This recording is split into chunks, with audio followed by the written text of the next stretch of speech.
നമസ്കാരം, എൻ്റെ എല്ലാ പ്രിയപ്പെട്ട പ്രേക്ഷകർക്കും അഫ്സൽ കിച്ചണിലേക്ക് ഒരിക്കൽ കൂടി സ്വാഗതം. നമുക്കിന്നിവിടെ അടിപൊളി പഴയ നാടൻ റെസിപ്പി തയ്യാറാക്കിയാലോ? നമ്മുടെ നാട്ടു മാമ്പഴം കൊണ്ട് ഒരു അടിപൊളി മാമ്പഴ പുളിശ്ശേരി അങ്ങ് റെഡിയാക്കാം. നമുക്ക് പോകാം വേഗം വീഡിയോയിലേക്ക്. മാമ്പഴ പുളിശ്ശേരി തയ്യാറാക്കുവാനായിട്ട് ഞാനിവിടെ 5 നാടൻ മാമ്പഴമാണ് എടുത്തിരിക്കുന്നത്. ഇത് നാട്ടുമാങ്ങയാണ്. നാട്ടുമാങ്ങ ലഭിക്കാത്തവർക്ക് സാധാരണ മാമ്പഴം ഉപയോഗിച്ച് തയ്യാറാക്കാം കേട്ടോ, സങ്കടപ്പെടുകയൊന്നും വേണ്ട. നമുക്ക് ഇതിനെ ഒന്ന് തോലുരിച്ച് റെഡിയാക്കി എടുക്കാം.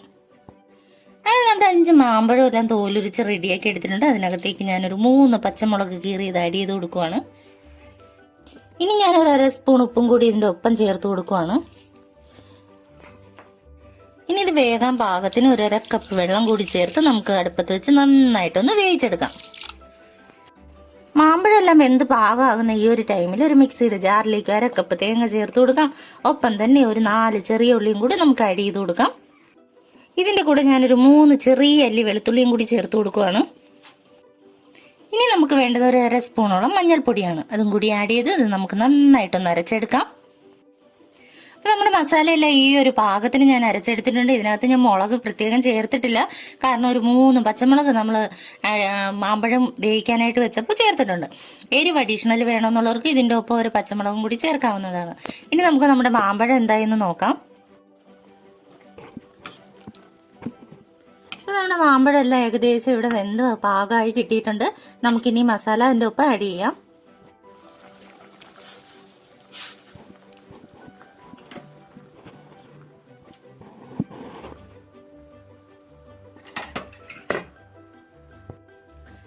ഞാൻ മിക്സിയുടെ ജാറിൽ ഒരു അല്പം വെള്ളം കൂടി ചേർത്ത് ഇതിനകത്തേക്ക് ആഡ് ചെയ്ത് കൊടുക്കുവാണ്. ഇത് നമ്മളിങ്ങനെ ചെറിയ തീയിൽ വെച്ചൊന്ന് മസാല ഒന്ന് വെന്ത് വരുന്നത് വരെ ഒന്ന് ഇളക്കി കൊടുക്കുക. മാമ്പഴ പുളിശ്ശേരിയുടെ മസാല എല്ലാം പാകത്തിന് വെന്ത് റെഡി ആയിട്ടുണ്ട്.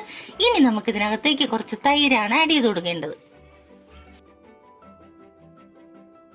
ഇവിടെ ഞാനൊരു 400 ഗ്രാമിന്റെ തൈര് ഒരു മിക്സിയുടെ ജാറിലിട്ട് ഇതുപോലെ അടിച്ചെടുത്തിട്ടുണ്ട്. അത് നമുക്ക് നമ്മുടെ പുളിശ്ശേരിയിലേക്ക് ഒന്ന് ആഡ് ചെയ്ത് കൊടുക്കാം.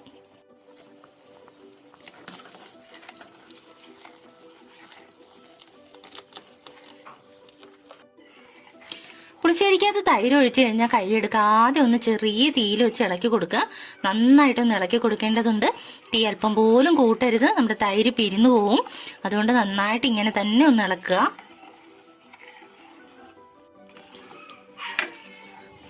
തീ കൂടുവാണെങ്കിൽ തൈര് പിരിഞ്ഞു പോകും. അതുകൊണ്ട് ഇങ്ങനെ തന്നെ ചെയ്യുക. ഒന്ന് ചൂടായി എടുത്തു കഴിഞ്ഞാൽ ഇത് 2-3 ദിവസം കേടുകൂടാതെ നന്നായിട്ട് ഇരിക്കും.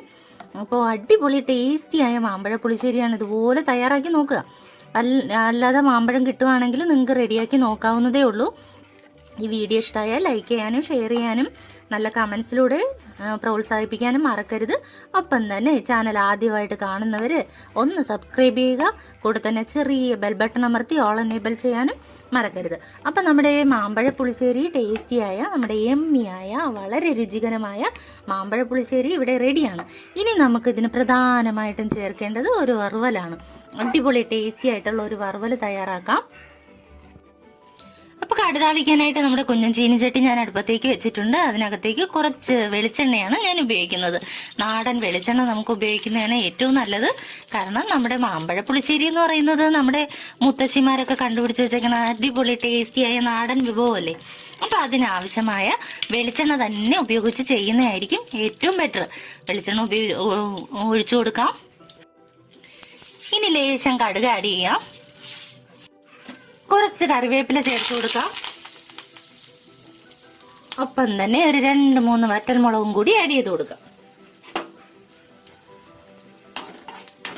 അപ്പൊ നമ്മുടെ വറുവൽ ഇവിടെ റെഡിയാണ്.